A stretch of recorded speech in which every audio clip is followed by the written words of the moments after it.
day in Manhattan, clear as could be, till the planes hit the buildings and changed history. They stood for an hour once the damage was done, but then suddenly crumbled. 10 seconds they were gone. There were cascading projections of steel into dust. It looked like explosions, but it was not discussed. So I turned off the TV and shut out the lights. It's all just illusion, right in front of my eyes. Well, I'm not scared of dying. We're all bound for heaven, just sharing the truth about 9/11.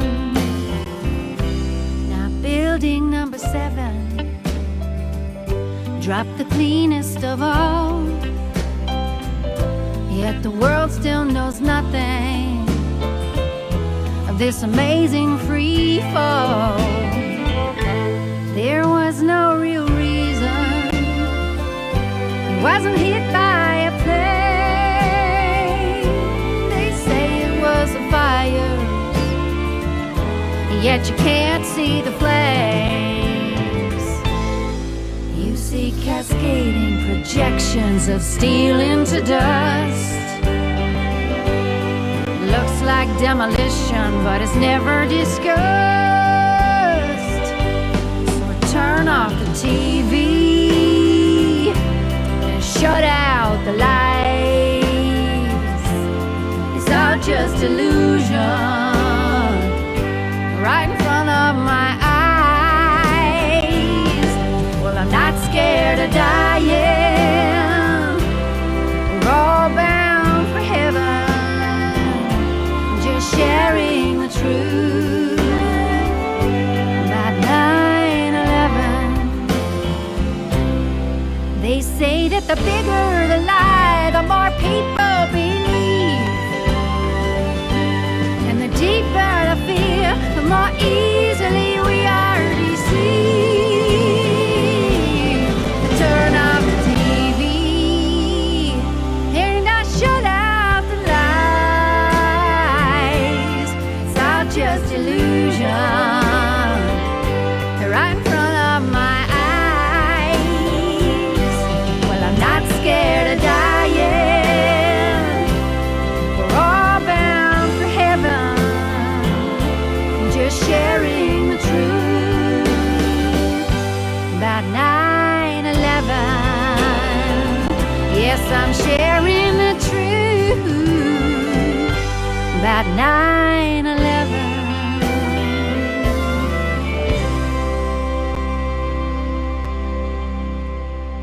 Okay, well, welcome to, this is the first live show that we've had in a couple of weeks now. We got done with all that 4th of July nonsense. Boy, it just makes me sick to see how they twist the July 4th celebration into a really sick propaganda thing.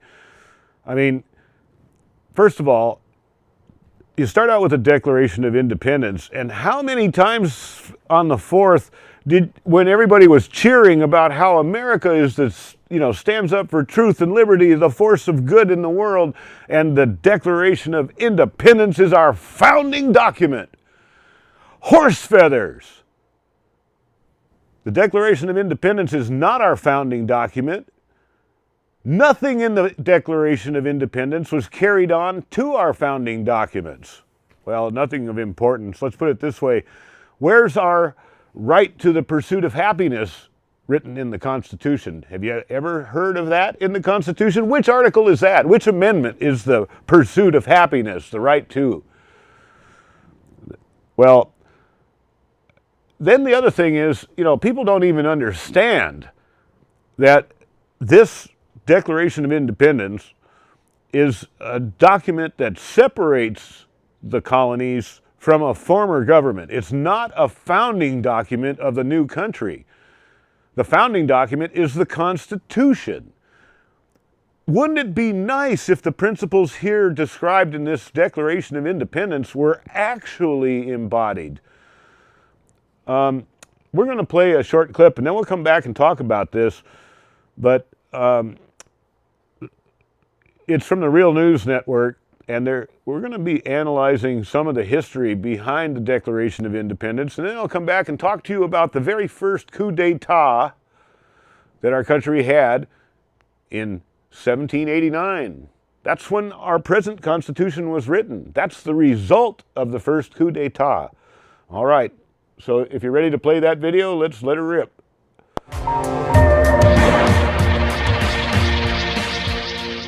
Welcome to the Real News Network. I'm Jessel Noor in Baltimore.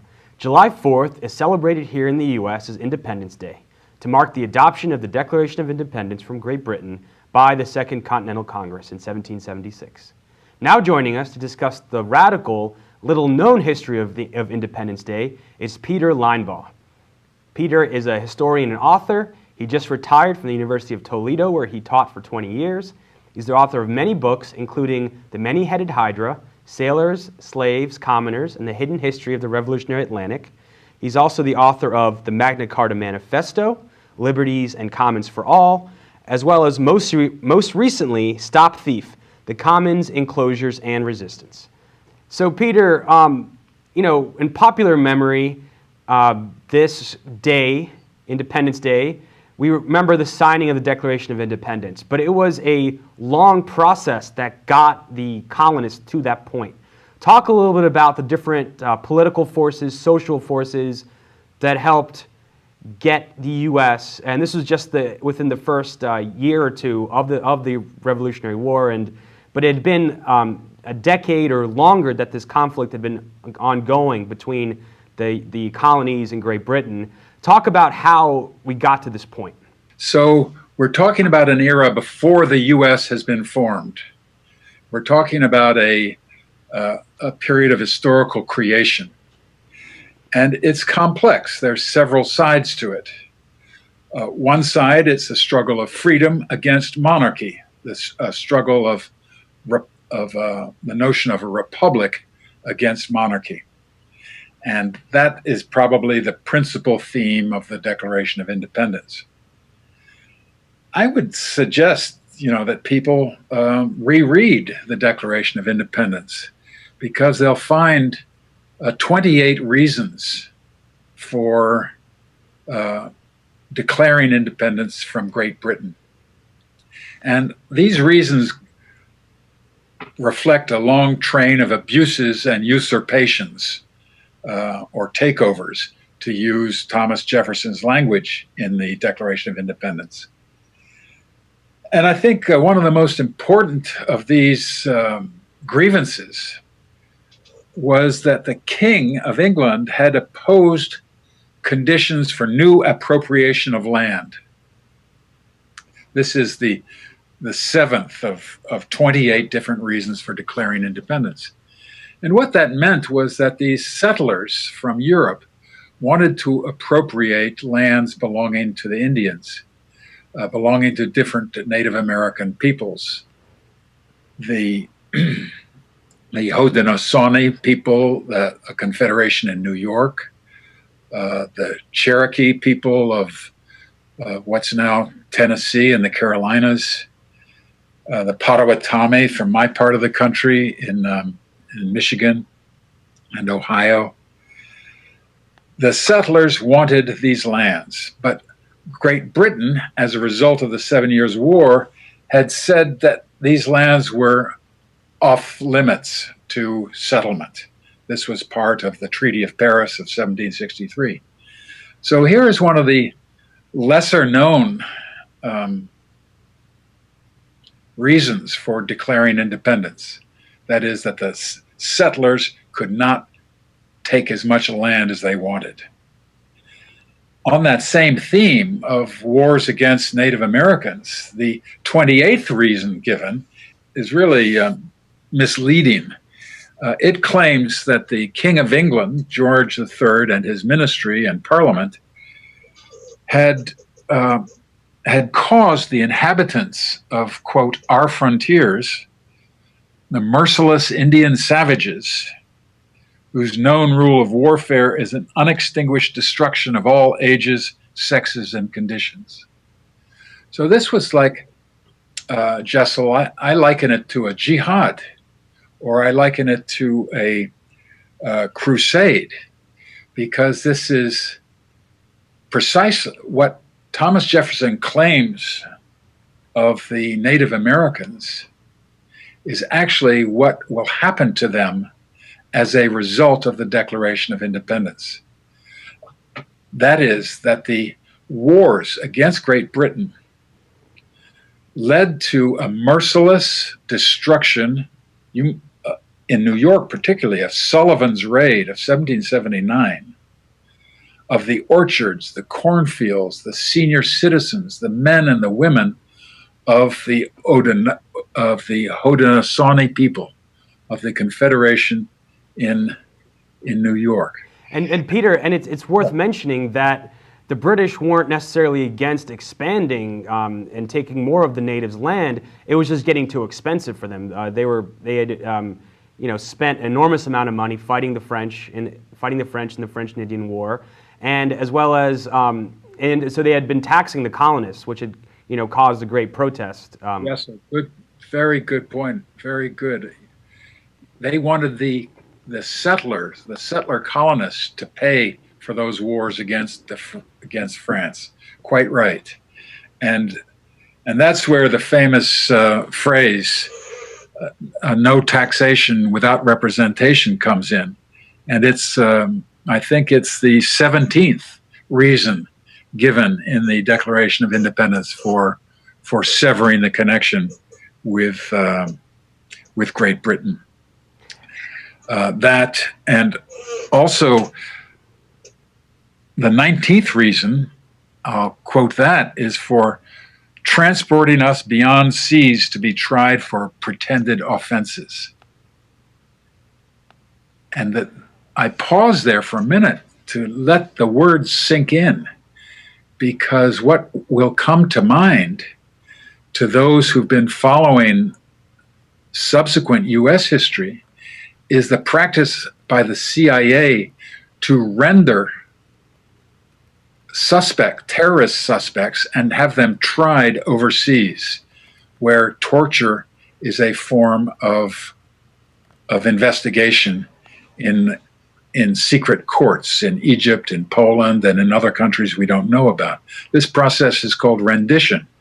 But I was amazed, in the early part of this millennium, after the invasion of Iraq and when this kind of torturing began, that it was explicitly given as a reason for independence back in 1776. That is, transporting people beyond the seas to be tried for pretended offenses in foreign courts. So excuse me, Jessel, for jumping, right into the Iraq wars, but the Declaration of Independence, if it's going to live at all in current realities, we go back and forth between our present and our past. And Peter, and so we were going to talk about a whole range of issues, but in your book, Many-Headed Hydra, you talk about the little-known role that commoners and even slaves played in fomenting the American Revolution. Can you give us a little bit of that history? I can give you a little bit of it. The Dunmore's proclamation in Virginia promised freedom to slaves. Dunmore was a British general. So the slave, like the Indian, was caught between a rock and a hard place. That is, whether to join the colonists in their bid for independence or whether to join the British, who promised immediate emancipation. But slave revolts preceding the War of Independence, like the Indian revolts, like the Great Revolt of Pontiac in 1763, or the revolts against impressment that took place up and down the coast of the colonies. All of these here, I gesture to Indians, to African Americans, and to European sailors and workers. We call them commoners because so many of them, before they came to the colonies under terms of coerced labor, so many of them had participated in economies which were not based on private property or incessant accumulation and aggression for land belonging or used by others. And these other forms of economies, especially in England, were called commons. They were common lands. And when those lands were enclosed or fenced off, the people who formerly had subsisted on them now had few choices in life. And even if they weren't enslaved or coerced as teenagers in West Africa, or as commoners in England who were impressed, they began in the United States, in Philadelphia, in Boston, in Providence, Rhode Island. They began to get to know each other. They did so in taverns. They did so in poor parts of the town, and they did so above all on ships. So the ship itself was a machine. We usually see it as a machine of commerce or a machine of war, but it was also a machine where the people of the world first got to know each other. They first got to hear one another's stories. And in some ways you can say this is where multicultural America began to be formed. And so, Peter, you call that the motley crew because it's a multi-ethnic crew, and the population not even a crew, not just a crew, but also bands of people that worked on land as well. And they were multi-ethnic, and their relationships might have crossed class lines as well. Yes, this is quite true. Herman Melville was the man who had the imagination to see this in all his great nautical books, whether Billy Budd or Typhoon or White Jacket, and then of course Moby Dick. But that reality of democracy on shipboard, and as you say, multi-ethnic communication, was a big part of the background to the American Revolution. It was even though those people did not lead the revolution in the sense of signing their names to documents, they led the freedom from actual slavery. They led the freedom from actual coerced labor on ships, and they also led in Philadelphia. Here, I'm thinking, Jessel. They led the struggle for fair prices, and they led the struggle against debt. And these are two issues that remain with us. So this motley crew will provide the force of the revolutionary armies. And when they're not paid or when they're mistreated, they are perfectly capable of mutiny. And Peter, you mentioned one of the slogans of the revolution, no taxation on representation. But as we touched upon in this conversation already, there were many groups that were not franchised at the culmination of the revolution. Obviously, African Americans, women, and men that didn't own land.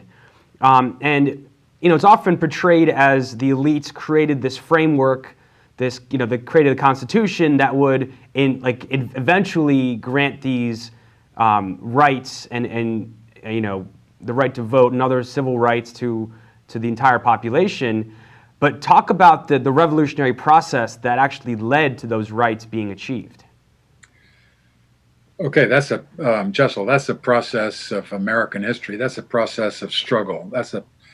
I hesitate to say class struggle, though it is a class struggle of slaves. It's a struggle of poor people. It's a struggle of weavers and spinners. It's a struggle of housewives. It's a struggle of women more generally. It's a struggle that is not over. And Sometimes the American Civil War is seen as a continuation, as the chapter 2, where the Declaration of Independence and 4th of July was chapter 1. This is why the 4th of July, has this military flavor to it. We all turn out and we watch the fireworks. But the first fireworks, of course, were, as we know from the song, the rocket's red glare. This came from a war. Speaking to you in Baltimore, I don't need to remind you that Fort McHenry in Baltimore is where the British invaded in 1812. So what I'm trying to say is that war is the most extreme form of struggle, on a large scale anyway. And those powers and rights and freedoms that you referred to and that we celebrate on the 4th of July, they are the product of vast human struggle. I mean, the struggle for American independence was not just that war, but goes back to the 17th century. The struggle against slavery was at least 100 years old. If you take 1863, the Emancipation Proclamation, 100 years earlier was 1763. That's the plantation of George Washington. 100 years before that, 1673, you also have slavery. So the struggle against slavery is a very old and long struggle and reaches a great, great culmination in the war between the states, but in the Civil War. And may I quote, Jessel, from Frederick Douglass, the abolitionist? Yes, absolutely. Okay, because he says something that I'm thinking about, and I wonder whether you all are thinking about it too. This is the speech he gave on the 4th of July. And I think a lot of you are familiar with that speech where he says, what is the meaning of the 4th of July to the slave? But before he says that, he says what it is that we need. And this now is just a few years before John Brown's raid. It's a few years before Fort Sumter and the beginning of the Civil War. Here, in the words of Frederick Douglass, is what we need. It's not light that is needed, but fire. It is not the gentle shower, but thunder. We need the storm, the whirlwind, and the earthquake. The feeling of the nation must be quickened. The conscience of the nation must be roused. The propriety of the nation must be startled. The hypocrisy of the nation must be exposed. And its crimes against God and man must be proclaimed and denounced. Isn't that powerful? Here he's using the rhetoric from the era of the Declaration of Independence, and he's prophesizing. It's a prophetic voice from the Old Testament, imagining the war to come, the American Civil War, that at last put an end. Well, not quite. It didn't quite end slavery, did it? Because the 13th Amendment permits slavery or involuntary servitude in cases of prison. And so I think it's, if we're going to jump from the past to the present continuously, then we need to say that is not yet finished as the prison population of the U.S. continues to grow and to grow. Peter Linebaugh, thank you so much for joining us. You're very welcome. And we'll continue this conversation at therealnews.com. Thank you so much for joining us. Okay, I recommend that you go to realnews.com, check it out, because that's a really good source for analysis. I really like it. And if you recall, I recommended to you before the 4th of July that you look up that Democracy Now! Cut of James Earl Jones reading that Frederick Douglass speech that was just quoted. And it was absolutely wonderful. I tried playing it on my show a couple times, and each time I get a copyright violation. But anyway, I wanted to just briefly cover one thing before we go on. I have Alex Ansary here with me, and we're going to be talking about his new series coming up and other subjects. But one of the things that I promised that I'd talk about when we came back was the first coup d'etat of our nation. You see, we made the mistake at the very beginning in 1776 of which I thought he mentioned that it was the Second Continental Congress. I thought that was the first one. I might be mixed up. But anyway, the point is the first Constitution actually was written in such a way that people actually had democracy, not representative democracy, but actual democracy. And to the chagrin of the power elite, and keep in mind that this Declaration of Independence was to separate from the power elite. But it wasn't separating completely from the power elite because, remember, the power elites were the ones that were doing the separation as well. They wanted their money without having to give a cut of it. They wanted to rape and pillage the new land. I mean, just in kind of opinionated terms, that's what they wanted to do without having to give a cut to the king. And anyway, back to the first Constitution, they allowed too much democracy, and 6 out of the 12 colonies, now states, voted to make foreclosure on a debt illegal, whether the principal or interest was not paid. I mean, even if you did not pay either one, they voted to make it illegal to foreclose.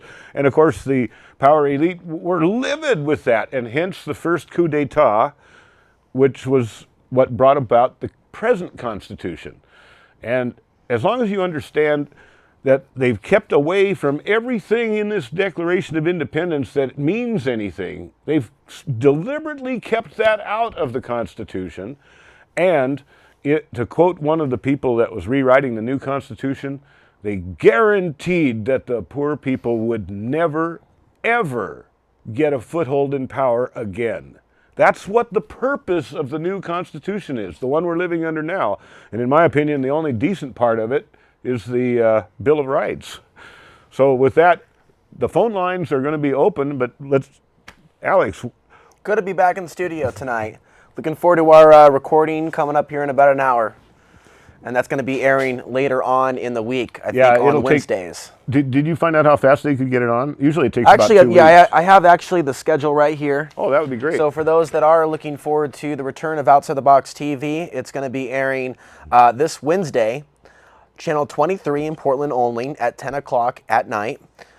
And then it's going to air Saturday on Channel 22 in Portland at 6:30. And then Channel 11 for the whole metro area, we got Sunday at 5 o'clock in the evening. So I'm going to mention that later. The first play, the first episode of Outside the Box, the return of it, which is actually episode 315.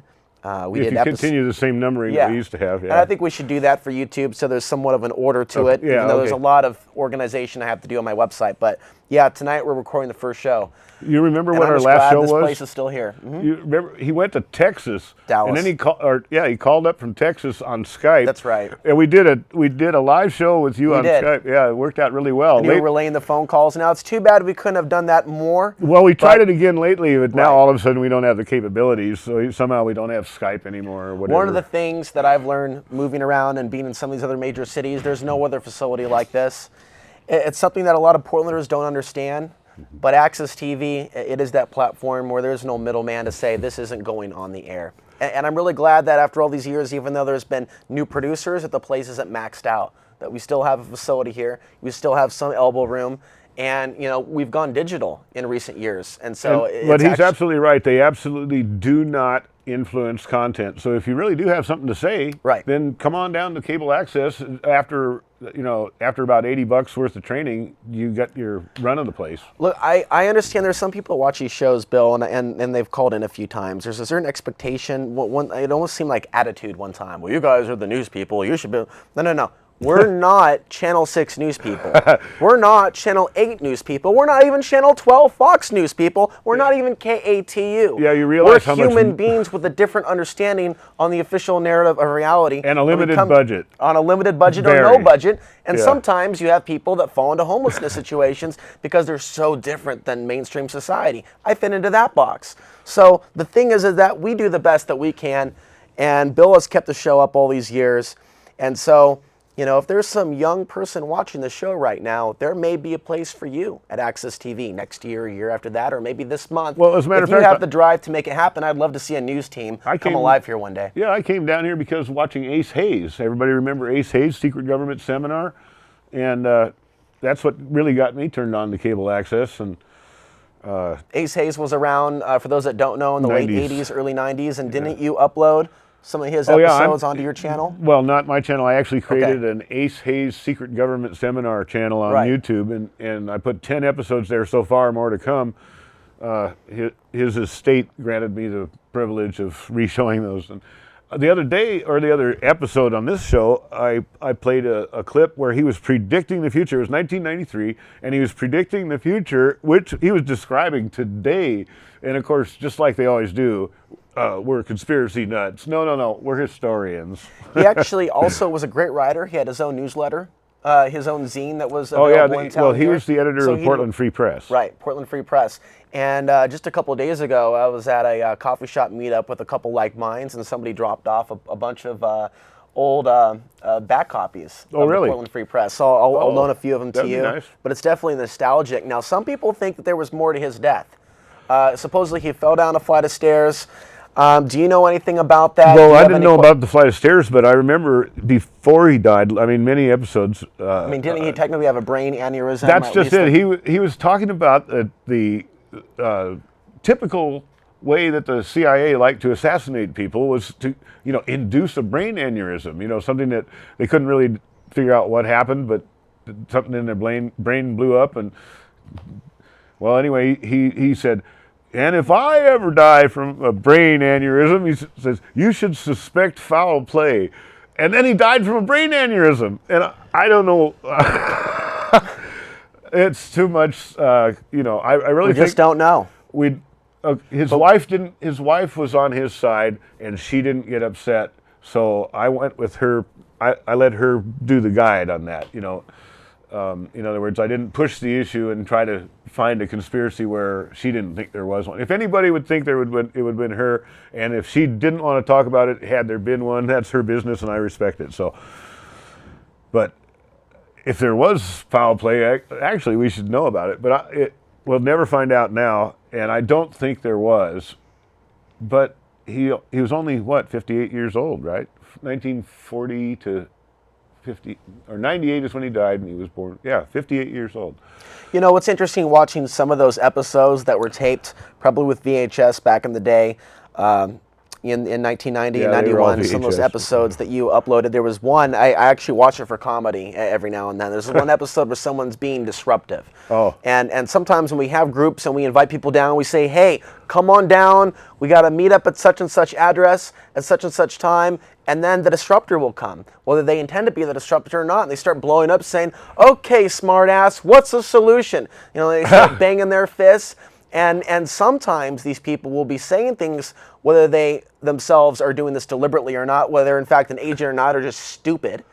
But they will say things that are incriminating. Okay, it's time to go destroy something. Yeah, it's time to get the time dynamite. to move stuff Yeah. into action. No more talk. No more talk. Who are these people amongst us to say no more talk? Who are they to shut down free speech? I think not. I think you got to nip that right in the butt when people say enough talking. No. We're going to talk about things. And how about, we're going to tell him defend how free Ace speech, responded and to we these are guys. not going to incriminate ourselves. And then he handled himself quite well. I don't remember exactly what he said, but it wasn't very long until the guy just blew up and just left because he acknowledged that that guy could be a disruptor in front of him. He Right. wasn't scared. He wasn't trying to be, I have to be Mr. Popular and be liked by Well, all people. and Tell you what- what, when you start speaking truth, people aren't necessarily going to like you, but you got to do it anyways.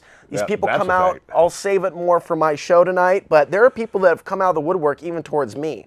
and they want a magic bullet solution to a very complex situation. We're in a very complex situation as organic physical life creatures, human beings right now, on this planet in this particular point in time. There is no magic bullet solution that will get you out of this cage other than on that independent solutions based on your own life that deal with unplugging from programs, for example. I've experienced that same exact thing where people don't want to listen to you unless you've got all the answers.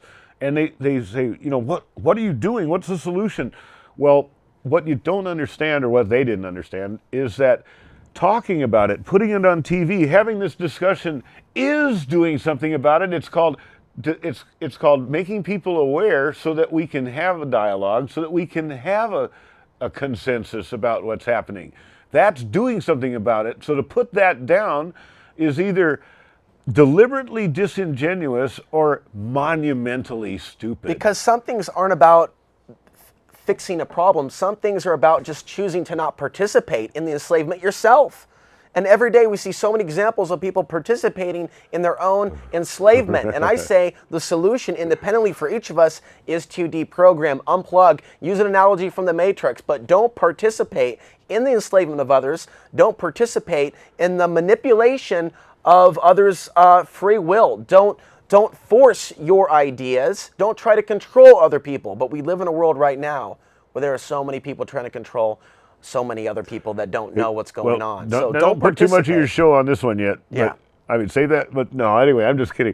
But what you did remind me when you start talking about the Matrix, how many times on the 9/11 story have you tried to talk to your relatives or somebody like that about 9/11 and they just won't listen? In fact, they shun you. You become a pariah. Well, now, and I don't know how good this is going to be, but I just got a newsletter from Architects and Engineers for 9/11 Truth, and they say that they've come out with the DVD that will get their attention. Guaranteed. They said guaranteed to change their minds. Right. Oh boy, that's a big claim. I can hardly wait to see it, but they're pre-selling that. And I'll just wait until it comes out in book form. No, wait a minute. Well, if someone doesn't want to be self-responsible and go, maybe I've been programmed to believe reality is a certain way while looking the other way as millions are slaughtered. That's not good. That's not good at all. That's not good mojo. Well, wait a minute. What about Miley Cyrus? That is what upsets people when they start thinking that the stuff is Miley Cyrus. Man, yes, I didn't really know who Miley Cyrus for America right now at this time. I didn't know who she was, but I clicked on something and got her by accident. And you saw that tongue. You saw that tongue. She was kissing everything that moved.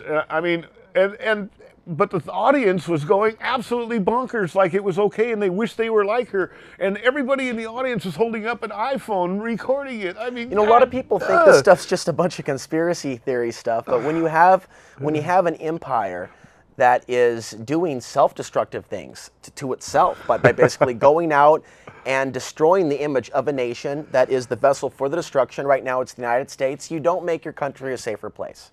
And you don't make the lives of women easier either. You look at Kate Perry's video. You've heard about some of these music videos where things are really bizarre. And she's doing a music video where she's going into the Marines after a breakup with her boyfriend. And so we see ways in which pop culture is egging people on to doing things that are self-destructive. And awareness is key. We have a real disconnect to start with, because what does your mom teach you, all your parents teach you when you're first, a little kid? Don't fight. Figure out a way to resolve your differences by talking them out. Don't, on and on. And then what do they see the government doing? The government never does anything but fight. I mean, that seems to be the bottom line. And we send our troops off to fight everywhere we can. And then we expect the children to grow up sane. Well, some people grow up in households where they're told if someone hits you, it's your karma. It's your fault. Really psycho, new age psychobabble. If you just not got spiritual raped, teachings, but the new age teachings are very much polluting our sense of reality. If you just got raped, it's your fault. Oh yeah. So they don't want that applied that way, but you do have a world where sons are told by their mothers, you deserved it. It's your karma. Well, why don't we apply that to like the world at large? If we really believe in karma, some people believe in karma, how can one look the other way to the 9/11 truth?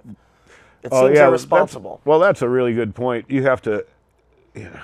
It's selective. You have to People be so terrified about the ramifications of 9/11 being an inside job that you cannot bring yourself to look at it. When people say, I wouldn't believe it even if it was true.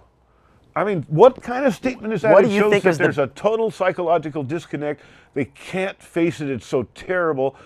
All your life, you know, the Lone Ranger standing for truth, justice, and the American way, all the way up through every TV program you ever saw. America is the champion of truth and justice. And then we see what they do throughout the world. Throughout the world, we're known as the #1 purveyor of terrorism. And we actually train all the world terrorists. We actually sponsor them, at least with Saudi Arabia's help. But remember, Saudi Arabia is our creation anyway.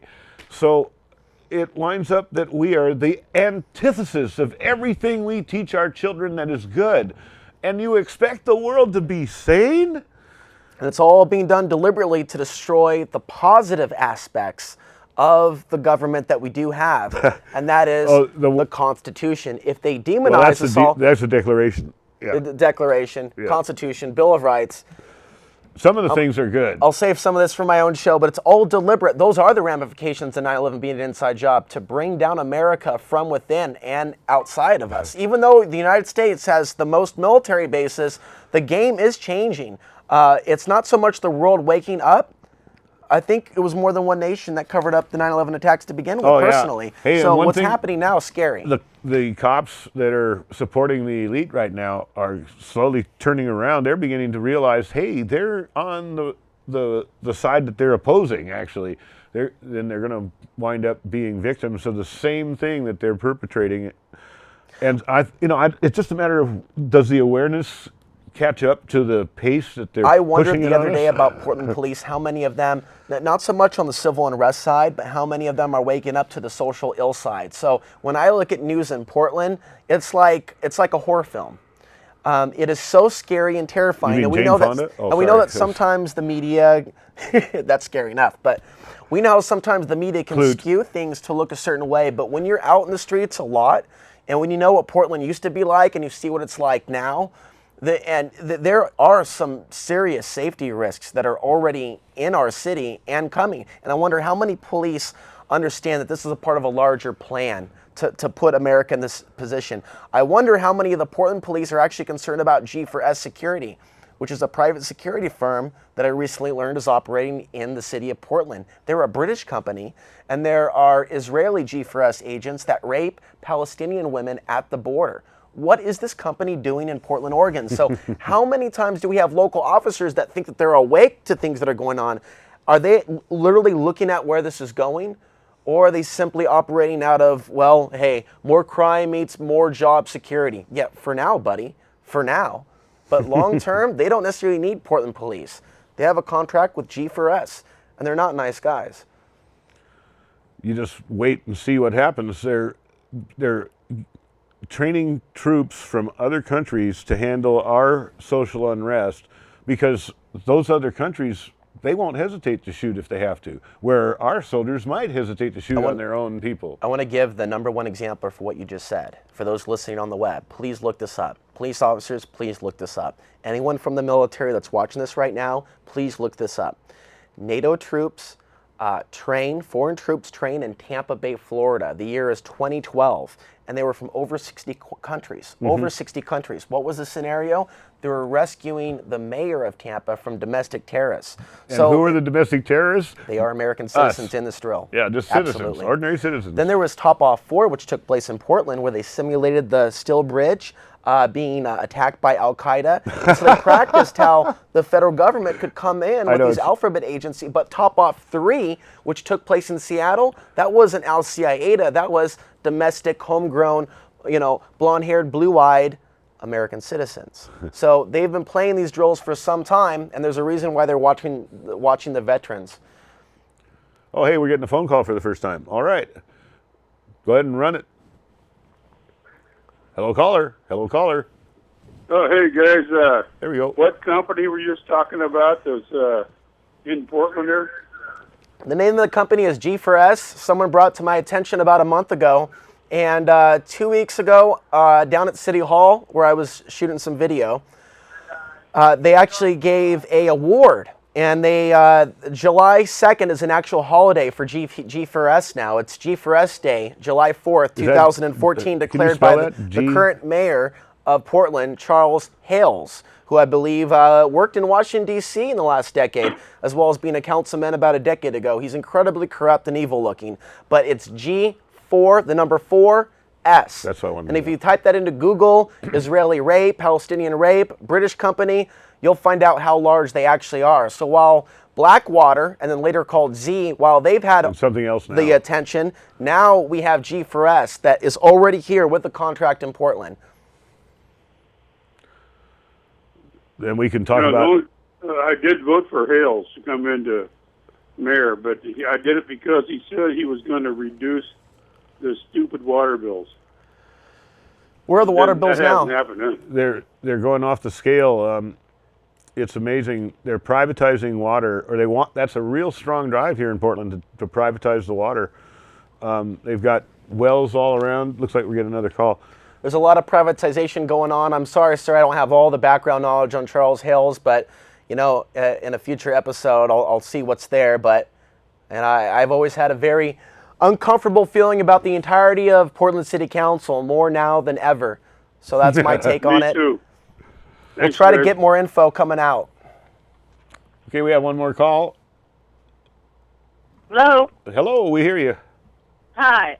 What do you guys think about the state of Jefferson, the one that's being formed in southern Oregon and northern California? Are you talking about like an independent community type of a thing, or like another Cascadia? Well, I mean, they're pretty much together down there. I mean, they've got a lot of activity, and they're putting a lot of pressure on county groups and county organizational structure, and they're working within the structures of the counties, and they're getting some stuff done. They actually got it on the ballot in California, which is kind of outrageous. What's that What do you for? think Part about of what they're doing California to down there? secede? Is that what they're trying to do? Part of Yeah, California and part of basically. Oregon secede and form a new state? Yeah, and they're pretty serious about it. If you go to some of the websites, there are a lot of people who they act like they've already seceded. Yeah, the primary income of that area is pot growing. Well, you know, I'm not they saying that's have bad or good. income. I'm just saying I understand why they want to secede. You know, if they could make their own laws, they'd be a lot better off. Well, I mean, you know, but I'm talking about they have a whole infrastructure going as far as how they would deal with the changeover. So it's kind of a neat idea of just taking back the power by dismantling it from the inside. Well, let's see, it was Jackson and Josephine counties, I think. Were those Well, the two? there's actually 19 counties. Well, I was saying, In Oregon, there's Coos, Curry, Douglas, Klamath, Lake. Oh, let's see if I can remember the rest of them. Jackson, Josephine. you're talking about all those guys trying to form this one new state? Yeah. Wow. Yeah. I haven't really State heard of very much about that. Jefferson. But Yeah, I did know neither that have I. But in the last election, it was Jackson and Josephine counties, I think, if I got them right, that banned GMOs. But I'm an advocate of independent living communities, off the grid living. I don't think that living in large cities like Portland is well all that intelligent. I think there's a lot of dependency that we learn from the time that we're born to live in these super maxed out cities. I've never lived in, I'll save some of this for my own show, anywhere where there's been so much disdain for other human beings and such a promotion of depopulation of the planet. That come from people. That doesn't come from where you live. You can find that kind of disdain anywhere in the world. So I just wanted to, Right on. I just So wanted you to think share, that you should ma'am. start with the people rather than the place and start Right. cultivating? Yeah. I mean, Alex, you've been gone for quite a while, and there's a lot that's been happening here since you've been gone, and you'd be surprised how much, the 20-somethings, the people who are in their 20s, if you go out to like the open mics and stuff, they're not buying the cookie, they're not listening to the propaganda, they're not voting in the election. They're Well, saying, I'm "Screw happy. it." I'm happy you're done. having a positive experience here in Portland, and that's great. Back to your initial question about what I think about the independent living communities. I think those things should be supported, And I think those are very good ideas. And the power if structure there's is a way really people- happy that those folks aren't Right. voting anymore. And people 'Cause, have every boy, right that to gives- think what they would like about myself, leaving Portland, and how much I know or not know. But it takes a lot to put yourself out there and say the things that need to be said. And so, hey, independent living communities, I think we need more of them. And I think Colorado is also a great place because certain areas in America, the building codes are more lax than other places. Some parts Yeah, of that's Oregon, they have certain codes But on the books you that notice won't allow you to do certain things. nationwide, they're promoting here in they're promoting who's Portland. trying to get Right. some of that stuff reversed. I say nationwide, they're promoting organizations Portland trying as to do it. a. And that is a good thing. Yeah, I say they're Yeah, promoting. you should have them on the program. Hey, we're gonna Bring have them to on the take some program order to here. Talk about what they're doing. Well, anyway, thanks for your call. One thing, there are some And- Oregonians that kind of been a little spiteful that I even left Oregon, and I'll save that for my show. But there's a certain attitude here in the Northwest that's very unique. You to and the I were talking Northwest. about this earlier. Yeah. That they've got this advertising all across the country. That's what I was trying to say when the lady wouldn't let me. Yeah, it's a very Portland thing. But that Go ahead. all across the country, Portland is the #1 living space. Oh yeah, we're so progressive. We've got it all figured out. Those young people wouldn't bother to spit on you if you were on fire. And so- a lot yeah, of them and that so have moved here. we've They got wouldn't these spit on people- you if you were on fire. 50,000 people have just moved here as a result of that ad, and they're from communities back east where they don't give a shit about their fellow man whatsoever, And and they're spreading that corruption to our place. Some of these people came from really rough areas where there's a lot of tension between colors or the perception of colors. So some people that live here in Portland that live a certain way and look a certain way, older white female, they may not be able to have empathy for someone in another situation.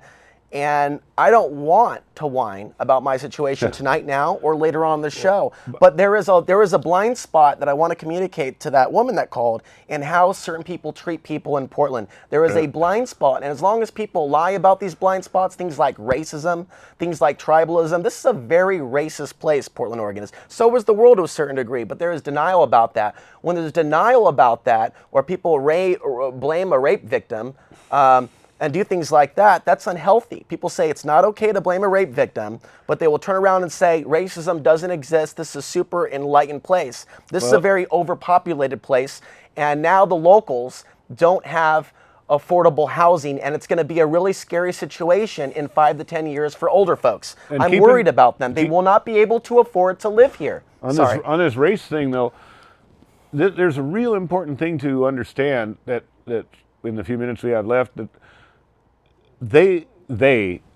New World Order people or the elite that are just pushing for their wealth, whatever, are definitely pushing a race war. I don't know if it's race And war. gender. But Gender race and tensions. gender. But basically, they're going to start turning whites against blacks, blacks against whites, Latinos against whoever. The whole point is, if you buy into any of that, if you start looking at any of those people as your enemy, you have been successfully duped by the propaganda. Look past that, because that's not the problem. No poor person has ever harmed you. It's only the rich that have caused you. The poor people cannot control your income. They cannot control your freedom. The rich elites are the ones that are doing it, and they're the ones pushing the race war. So don't fall for it. I don't care if you're white or black or in between. Or it's like Larry Pinckney says, red, white, yellow, black, brown. Right. Everybody there, we're all in Right. it together. And if you don't understand that, you don't understand anything yet. So anyway, we got 5 minutes. Do we have any more callers? Not yet. So I understand her optimism, but we have to be clear as to what we're dealing with. And some of us are a little younger, and we have that used against us. We're seeing, because we have Or in different your favor, opinions, actually. They It will, depends. they will say, oh no. Or people will say, Alex, there's no way you could be homeless. There's no way. You're too intelligent. You must be a bastard. You must be doing something really wrong if you can't get a job in a very white town. Now, this town has gotten whiter and whiter and whiter. I don't want anyone to feel bad that has moved here.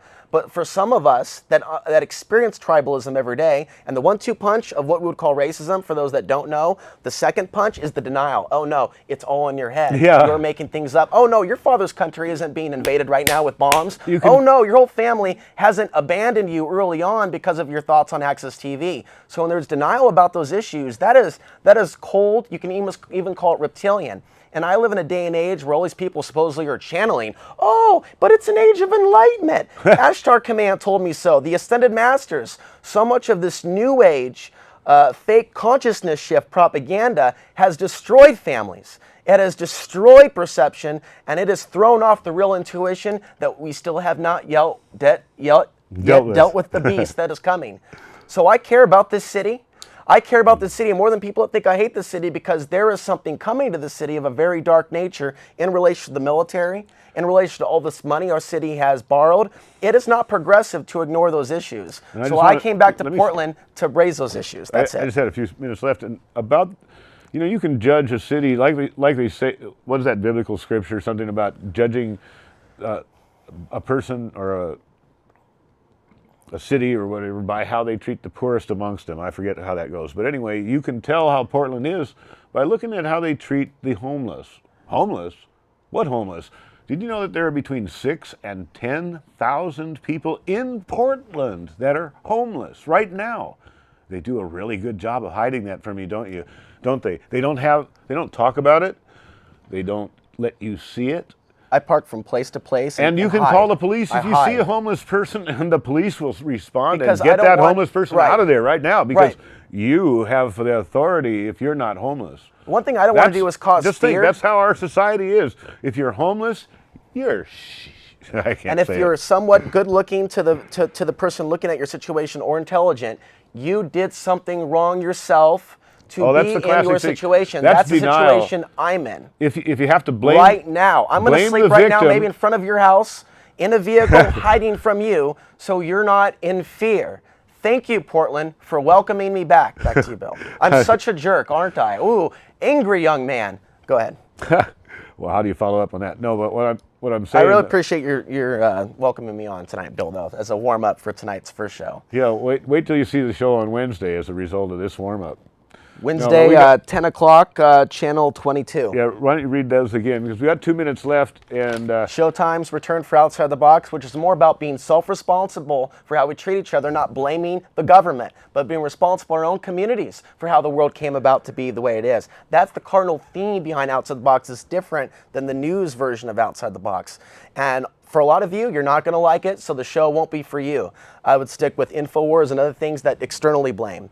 Showtimes, Wednesday, Channel 23, 10 p.m. Saturday, 22, 6:30. Sunday, Channel 11, whole metro area, 5 p.m. And again, this is about self-responsibility. And real quick, it's going to be less popular than ever, because I'm not going to let us just externalize the problem and how we got here. You reminded me of the InfoWars, and InfoWars just had an interesting thing happen. I can't find the article right offhand, but they just banned, the Navy just banned InfoWars. Nobody nobody in the military is allowed to listen to InfoWars anymore. And they called it, oh God, I wish I could find that right now. I'll get to it. But it's amazing. The more InfoWars becomes famous and accurate, the less and less they want their people to listen to it. And then they started outright banning it. It's like book burning. Well, anyway, maybe next time. That's the beauty of Access TV. We can put out a message and reach people. There's our border. Can you see it? It's just a gate with a turnstile, no guards. That's what our border is right now. And we have border guards quitting because we're doing a catch and release on There's your on the bad collective guys. shift in consciousness, New Age style, by the year 2012, 2013, courtesy of Ashtar Command, St. Gabriel, and Archangel Michael. So we're out of here. I'll be back on in another week on Saturday live at 5. See you then.